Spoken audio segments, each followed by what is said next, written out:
இன்னைக்கு என்ன நாள்? தமிழ்நாட்டில் தலைமையே இல்லாமல் மாணவர்கள் எல்லாம் ஒன்று கூடி ஒரு போராட்டத்தை நடத்தி அதை வெற்றி கண்டு அதை கொண்டாடுற நாளாக இந்த நாள் அமைஞ்சிருக்கு. இது என்னடா புதுசாக நீ சொல்கிற, எல்லாத்துக்கும் தெரிஞ்ச விஷயம் தானே அப்படின்னு நீங்கள் கேட்கலாம். இதன் பின் இருக்கிற சின்ன அரசியல் நகர்வை நான் சொல்கிறேன்.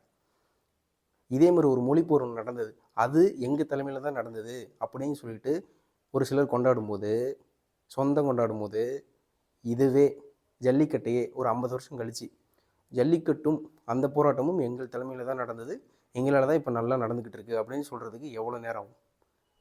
இதில் நான் சொல்ல வர்றது என்னென்னா, மக்களே நீங்கள் தெளிவாக இருக்க வேண்டிய நேரம்.